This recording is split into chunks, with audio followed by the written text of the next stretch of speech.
जय हिंद। इस वीडियो में हम देखेंगे कि हमारे अभी जो इसरो के वैज्ञानिक है तपन मिश्रा जी, इन्होंने क्या खुलासा किया है और आज़ादी के बाद अब तक हमारे जितने भी टॉप रैंक के जो जितने भी सीनियर साइंटिस्ट रहते हैं वो किसी न किसी हादसे में कैसे मर जाते हैं। तो जो हालिया घटना हुई है वो 6 जनवरी को तपन मिश्रा जी ने अपने फेसबुक पर अपना बताया, जानकारी दी कि इन्हें कई बार जानलेवा इन पर हमला किए गए थे। पहले ये समझिए कि ये इसरो के कोई छोटे मोटे वैज्ञानिक नहीं है, बहुत बड़े वैज्ञानिक है। इसरो के जो रडार कमांडिंग सेंटर है उसमें इन्होंने अपना बहुत बड़ा योगदान दिया है। जो हमारे इनसेट सीरीज के जो सैटेलाइट है उनमें हो गया इनका योगदान। इवन कि ये भारत के जो इसरो की एक संस्था है इसरो एप्लीकेशन सेंटर, उसके ये डायरेक्टर है, यानी एक तरह से पूरा मैनेजिंग इन्हीं के कंट्रोल में रहता है। तो ये इसरो के एक बहुत ही सीनियर साइंटिस्ट है। इन्होंने कहा कि इनके ऊपर कई सारे दबाव बनाए गए।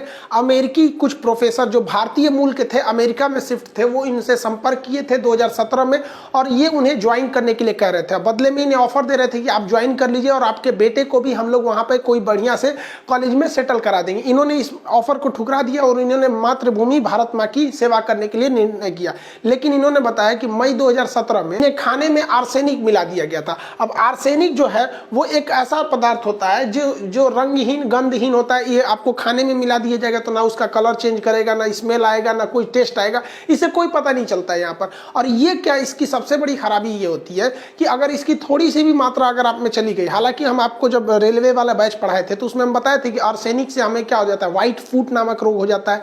कैडमियम से इटाई रोग होती है, किडनी खराब हो जाती है। मरकरी यानी पारा से हमें मिनीमाता नामक रोग हो जाता है। ये नाइट्रेट से ब्लू बेली सिंड्रोम हो जाता है। आयरन से लीवर सिरोसिस, फिर कॉपर से विल्सन नामक रोग होने लगते हैं। तो ये सारी चीज़ों को हम आपको बैच में बताए थे। और उसका यहाँ पे समझिए, जैसे ये हम अगर छोटी मोटी कम मात्रा में गया तो ये चमड़े गिरने लगते हैं, शरीर में छेद होने लगता है, त्वचा गिरने लगती है, ये नाखून झड़ने लगते हैं। लेकिन अगर इसकी एक रिफाइंड मात्रा को थोड़ी सी ही दिया जाएगा, एकदम बढ़िया से अगर इसे प्रयोगशाला में बना के जहर के रूप में दिया जाएगा तो ये 1 से 2 घंटे में व्यक्ति की जान ले लेता है। ये शरीर में जाते जो ब्लड, हमारा जो ब्लड है, उस ब्लड के अंदर जो आरबीसी घूम रही है, रेड ब्लड कॉर्पस, ये आरबीसी, यही ऑक्सीजन ले जाने और ले आने का काम करती है क्योंकि इसके अंदर होता है हीमोग्लोबिन।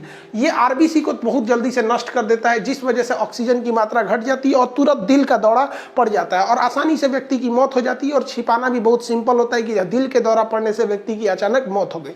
तो इन्होंने बताया कि इन पर आर्सेनिक दिया गया था, जिस वजह से इनके त्वचा झड़ने लगे थे, इनकी नाखून गिरने लगे थे, बहुत सारे न्यूरो मतलब ब्रेन से संबंधित समस्या आ गई थी। हालांकि इनका ये कहना है कि गृह मंत्रालय एवं सुरक्षा विभाग ने इनका काफी ध्यान रखा, जिस वजह से ये बच सके, इनका टाइम पे ट्रीटमेंट किया जा सका।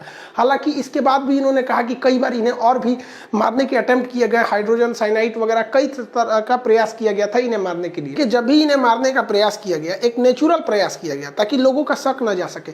जिस बंगले में ये रहते थे, इनके घर में जो लॉन था जहां ये टहलते थे, वहां केले के कुछ पौधे लगाए गए थे, वहां से अक्सर सांप निकल जाया करते थे, जिसको ये लोग मार देते थे। कोई इस सांप से नुकसान नहीं हुआ। लेकिन बाद में इनको जब पता चला कि ये सांप मतलब एक सुरंग से आ रहे हैं, वो सुरंग को जब बंद किया गया तो सांप निकलना बंद हो गए थे। इसका मतलब इनके घर तक बाहर से कोई सुरंग बनाई गई थी, लेकिन इन्वेस्टिगेशन किसी ने नहीं किया कि ये सुरंग आ कहां से रही है।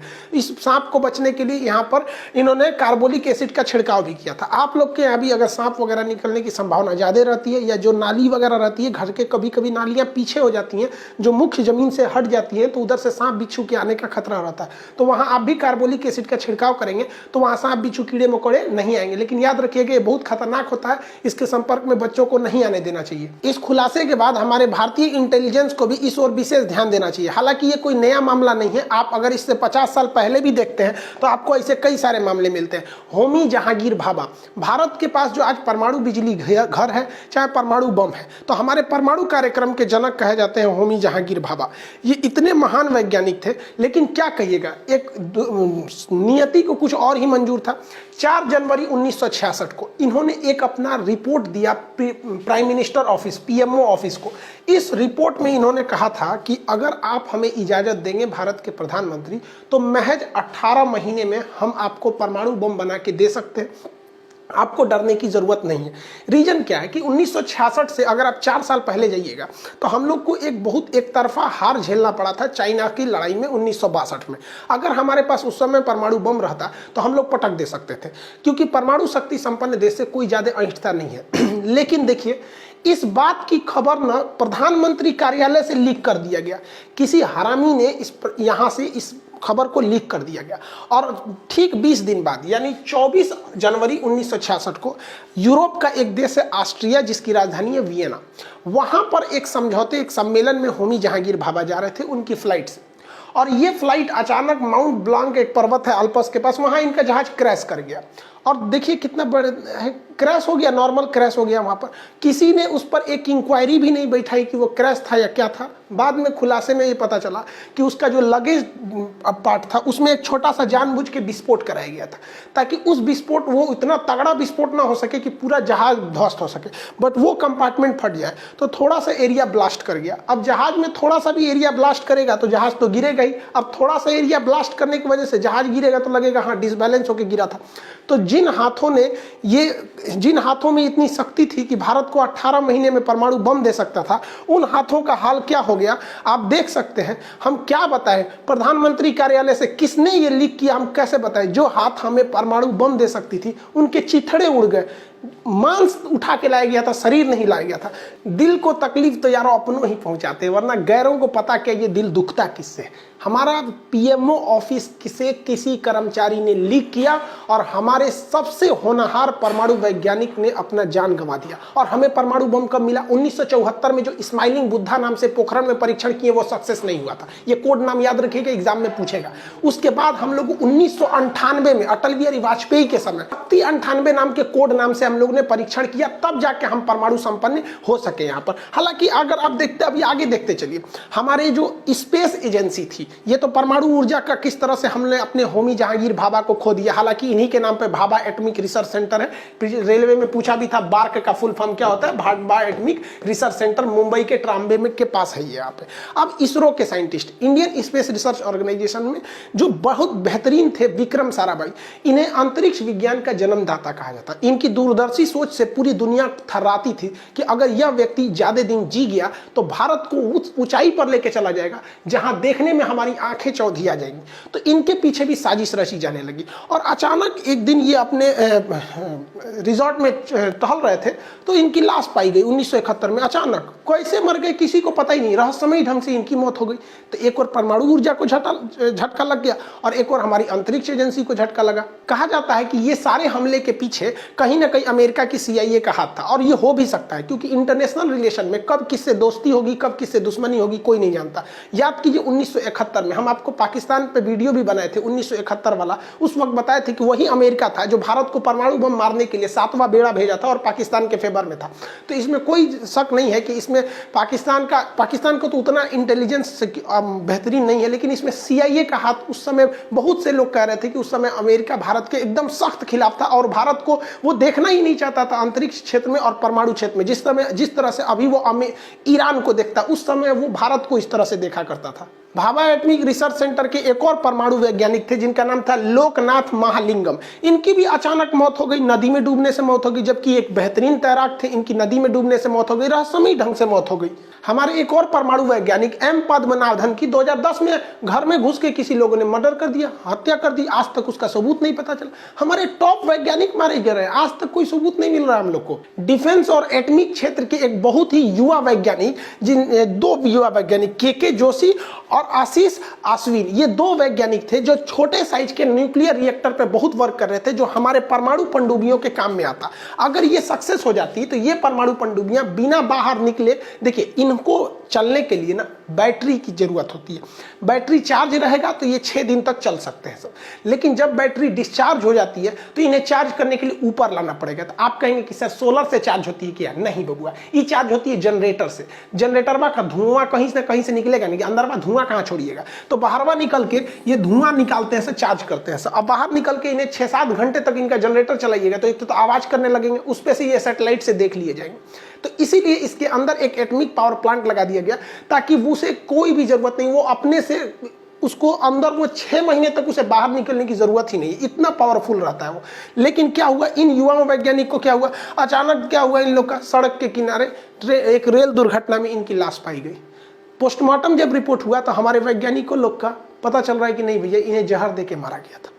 क्या हो रहा है हिंदुस्तान के साथ समझे में नहीं आ रहा है। हमारे टॉप वैज्ञानिक जिन्हें पढ़ लिख कर इतना मेहनत करते हैं, ये हाल हो जाता है, रेलवे के किनारे कहीं मार दिए जाते हैं। अभी तो हम कुछ नाम बताए आपको, कितना नाम सुनिएगा, श्रीनिवासन, निम्ब्या नारायण, केवल 4 सालों में, इन नामों के अतिरिक्त 4 साल में 2009 से 2014-13 के बीच में हमने 11 होनहार वैज्ञानिकों को खो दिया है। पता नहीं कैसे, कभी उन्हें जहर दे दिया जाता है या कभी मर्डर दिया जाता है। यानी उनके साथ या तो लापरवाही हो रही है या तो उनके साथ अच्छे से सुरक्षा नहीं दी जा रही है। ये हमारा इंटेलिजेंस फेल्योर को दिखाता है। देखिए, कुछ देश हमारी विकास की तरक्की को नहीं देख सकते, उनकी आंखों में हम हिंदुस्तानी चुभ रहे हैं, क्योंकि उन्हें वही हिंदुस्तान अच्छा लग रहा था जब इसरो के वैज्ञानिक अपने रॉकेट को साइकिल पे लेके जा रहे थे। इन रॉकेट में जो बूस्टर लगाने थे उन्हें साइकिल पे बांध के ले जाया जा रहा था, और हमारे पास कोई लॉन्च पैड नहीं था। हमने नारियल के पेड़ में बांध के अपने पहले सैटेलाइट को लॉन्च किया था। अरे हम वो हिंदुस्तानी है ना जो हर परिस्थिति में जीना जानते हैं। बैलगाड़ी पे हम लोगों ने अपनी सैटेलाइट को लेके आए थे, बैलगाड़ी पर लेके, लेकिन ये वो एक दूसरा वक्त था। लेकिन हम कभी रुके नहीं, और ना ही हम किसी दूसरे पे मतलब दूसरे से चिढ़ रहे थे या नहीं। हमें पता था कि आज नहीं तो कल हमारी मेहनत रंग लाएगी, और आज के वक्त में यही हमारा इसरो है जो पूरी दुनिया को नासा अपना सैटेलाइट देता है कि ये इसरो छोड़ दीजिए, छोड़ दीजिए। अरे यही वो इसरो है जिसमें नासा हंस रहा था कि ये साइकिल और बैलगाड़ी से चांद तक पहुंचने वाले हैं। अरे तुम एक बार अपनी विकिपीडिया पे सर्च करो कि चांद पर पहली बार पानी खोजने वाला कौन देश था, तो हमारा हिंदुस्तान था। मंगल ग्रह पे पहली बार में पहुंचने वाला कौन देश था, तो हमारा हिंदुस्तान था। कोई चाइना, जापान, अमेरिका, रूस, वियतनाम, ये लोग कभी नहीं पहुंच सकते थे। ये वही साइकिल वाले हैं लोग। अमेरिका ने हमें क्रायोनिक इंजन नहीं दिया। 1992 में रूस हमें क्रायोनिक इंजन दे रहा था, लेकिन अमेरिका ने कहा कि अगर रूस तुम भारत को क्रायोनिक इंजन दे दोगे तो हम तुम पे प्रतिबंध लगा देंगे। तो रूस अपने बचने के लिए हमें वो क्रायोनिक इंजन नहीं दिया, जिस वजह से हमारा परमाणु कार्यक्रम थोड़ा सा लेट हो गया। लेकिन कोई बात नहीं, हमारे रास्ते में अगर तुम गड्ढे खोदोगे ना तो हम छलांग मारना जानते हैं। यही छलांग मारा इसरो ने। एक साथ 104 सैटेलाइट को अंतरिक्ष में लॉन्च कर दिया। 104 उपग्रहों को लेकर हमारा इसरो का रॉकेट अंतरिक्ष में, और शान से तिरंगे की लहराते हुए पूरी दुनिया देखती रह गई कि 104 सैटेलाइट लॉन्च किए। नासा के वैज्ञानिक मुड़ी खजुआ रहा था सर कि रे बाप रे बाप, ये सैटेलाइट छोड़ रहा है सर कि कबूतर उड़ा रहा है सर, 104 को कैसे छोड़ेंगे। लो ससुरा, समझ में आ रहा है। लेकिन कुछ लोगों को ये तरक्की नहीं देखी जाती है। कुछ लोग ये जलते हैं कि ये साइकिल पर रॉकेट घूमने वाले ये आज दुनिया के टॉप रॉकेट कैसे बना लेते हैं। तो तुम हरामियों से हम कहते हैं, हमारी तरक्की नहीं देखी जाती है ना तो अपना नेत्र दान कर दो, वरना फोड़ देंगे लोग हम लोग एक दिन अखियां। यहाँ पर थोड़ी सी बस हमारी लापरवाही हो रही है इंटेलिजेंस से, वरना अब भारत माँ की तरक्की को कोई नहीं रोक सकता है। तुमको जितना जलना है जल जाओ, क्योंकि आने वाले वक्त में इसरो जो कारनामे करने जा रही है तो तुम्हारे पैर के नीचे से जमीन खसकने वाली है। अभी डीआरडीओ के क्या क्या बताए, डीआरडीओ के गुप्त हथियार के बारे में तू ससुरे जानोगे तो फिर डीआरडीओ वालों के पीछे पड़ जाओगे, इसलिए तुम मत ये जानो तो अच्छा है। भारत सरकार से भी हम कहते हैं कि देखिए, हमारे संसद भवन में जो कैंटीन है, उस कैंटीन में जो खाना दिया जाता है वो रेलवे की जिम्मेदारी है। रेलवे की आईआरसीटीसी कंपनी उसमें खाना को बनाती है, और इसमें सरकार सब्सिडी देती है। हालांकि सरकार ने कहा था कि हम सब्सिडी को खत्म कर देंगे, लेकिन अभी भी सरकार की ओर से दिए जाते हैं। संसद भवन में जो खाने का खर्च आता है वो सालाना 15 करोड़ रुपए आता है। हम ये किसी भी तरह से ये गलत नहीं है, और ये बहुत बड़ी राशि नहीं है एक देश के लिए 15 करोड़ रुपए का खाना देना। ऐसा नहीं है कि ये 15 करोड़ केवल नेता वहां खा लेते हैं। देखिए, 245 लोग राज्यसभा के, 545 लोग लोकसभा के, ये तो लगभग आपके हो जाते हैं आपके 800 के लोग लगभग, ये लोग यहाँ पर। लेकिन जो अन्य कर्मचारी हैं, जो सचिव हैं, ये लोग मिला के ये लोग भी बहुत ज्यादा होते हैं, जिन्हें उसी रेट में खाना मिलता है। 1 रुपये का चाय वगैरह जो भी होता है वो अलग बात है। हमारा ये कहना है कि जो खाना आईआरसीटीसी हमारे सांसदों को खिलाती है, जो खाना हमारे राष्ट्रपति प्रधानमंत्री को ये आईआरसीटीसी के कैंटीन के थ्रू चला जाता है, 100% सिक्योर रहते कि उस खाने में कहीं भी आर्सेनिक नहीं मिलाया जाएगा या पोलोनियम नहीं मिलाया जाएगा। तो भैया, जब ये खाना दिल्ली में पहुंचाते थे तो ये खाना बेंगलोर में भी पहुंचा दो, इसका एक ब्रांच खोल दो बेंगलोर में, वहां भी दे देंगे। यहाँ लोग हैदराबाद में खोल दो, डीआरडीओ के ऑफिस में खोल दो। क्या ये लोग देश के लिए जरूरी नहीं है? यहाँ पर इन लोग को पोलोनियम, देखिए अभी तो हम लोग आर्सेनिक से मार रहे हैं, सब आर्सेनिक से ज्यादा खतरनाक पोलोनियम होता है। ये तो सोचो, बहुत बड़े वीआईपी लोगों को मार दिया गया। इजराइल और फिलिस्तीन विवाद को सॉल्व करने में सबसे महत्वपूर्ण भूमिका यासिर अराफात मतलब निभा रहे थे, लेकिन इन्हें पोलोनियम देके मार दिया गया। और सबसे खराबी क्या है कि ये दोनों इतने टॉक्सिक, इतने खतरनाक होते हैं कि बहुत कम चांस है ये बचने का, और इनका पता भी नहीं लगाया जा सकता कि इसमें मिलाया गया है या नहीं मिलाया गया। तो आप ऐसे किसी नॉर्मल को थोड़ी छोड़ सकते हैं कि हमारे वैज्ञानिक को कोई चटनी में आर्सेनिक मिला के दे रहा है। ऐसा नहीं होना चाहिए, खुद समझना चाहिए। और एक तरह से ये उनका बहुत बड़ा योगदान है। उन वैज्ञानिक तपन मिश्रा जी के लिए भी धन्यवाद करते हैं कि जो आपने इस चीज को दुनिया के आगे लाया, ताकि हम लोग भी इसे उठा सके और सरकार इसे जिम्मेदारी से ले सके। और इंटेलिजेंस वाले आप लोग के लिए भी है कि भैया आप इन लोग को थोड़ा सा ध्यान से देखिए, क्योंकि बिना टेक्नोलॉजी के आप देश आगे नहीं जा सकता। आप अगर देश में देखेंगे तो एनएसजी जैसे बेहतरीन कमांडो क्या नेताओं के लिए होते हैं बस? क्या हमारे जो साइंटिस्ट है इनकी फैमिली को कोई खतरा नहीं है? आपको क्या लगता है कि आप परमाणु बम बनाए, अमेरिका नहीं पीछे पड़ा होगा? या उस वक्त जो लोगों ने मतलब आप देखिए ईरान के परमाणु वैज्ञानिक को मरवा दिया गया कि नहीं मरवा दिया गया, उतनी सेफ्टी के बावजूद। तो हमारे देश में एक खराबी क्या है ना, कि जब तक बोझ नहीं पड़ता है ना तब तक हम जगते ही नहीं है। चाइना उधर से हमला करने के लिए आ गया गलवान में, तो हम जल्दी जल्दी हथियार खरीदते हैं। ये हमारी आज की टेंडेंसी नहीं है, ये केवल हमारे नेताओं में नहीं है, सब में है। स्टूडेंट में भी यही है, जब तक टाइम टेबल नहीं आता है तब तक उनको समझ में नहीं आता कि भैया पढ़ना चाहिए। टाइम टेबल आते हैं, उसे थोड़ा आइंस्टीन बनने लगता है, सर टाइम टेबल बनाएगा, सुबह 4 बजे उठेंगे, 4 से 6 ये पढ़ेंगे, 6 से 3 ये पढ़ेंगे, ऐसा टाइम टेबल बनाएगा जैसे लगता है मिलिट्री का रूल है, कहीं हमला करने जा रहा है, 2 दिन से ज़्यादा फॉलो नहीं करें। ये हमारे अंदर एक ट्रेंड बनते जा रहा है। लेकिन हर जगह ये लापरवाही अच्छी नहीं होती है, इनकी सुरक्षा सर्वोपरि होनी चाहिए। चाहे वो DRDO के साइंटिस्ट हो, इसरो के साइंटिस्ट हो, इन्हें परम सुरक्षा देनी चाहिए और इनके मनोबल को बढ़ाना चाहिए और आत्मसम्मान इनमें इतना बढ़ाना चाहिए कि जब ये जाए तो इनके साथ भी कमांडो। हमारे यहाँ मामूली बॉलीवुड से कोई हीरो हीरोइन आते हैं तो हटो हटो हटो साइड करो, हमारा वैज्ञानिक बेचारा चुपचाप चला जाता है। कोई उसे ट्रेन में मार देता है, कोई घर में घुस के मार देता है, कोई नदी में गिरा के मार देता है, कोई चटनी में जहर मिला के मार डालता है यहाँ पर। तो क्या हमारे सेलिब्रिटी से भी नीचे हो गए ये लोग? इन लोग को इतना सम्मान देना चाहिए कि कम से कम जो भारतीय वैज्ञानिक विदेश में चले गए और उन हरामियों को भी कहते हैं कि जो अमेरिका से आके, और ये तपन साहब को कह रहे थे कि तुम भारत में मिल जाओ, अरे यार तुम हिंदुस्तान में थे कि पड़ोसी की औलाद थे? यहाँ पर हम हिंदुस्तानी लोग बचपन में इस मिट्टी को इतना खाए हैं भारत माँ की इस मिट्टी को, कि ये मिट्टी हमारे ब्लड होते हुए DNA में घुस चुकी है। इस भारत माँ से इतना प्रेम है कि साला कोई खरीद ही नहीं सकता है हिंदुस्तान से। तुम लोग कौन किस दुनिया का था रे तुम लोग की जो भारत से आके दगाबाजी कर दिया? किस आंख से तुम आंख मिलाएगा भगवान से कि तू अपने मातृभूमि से गद्दारी कर दिया?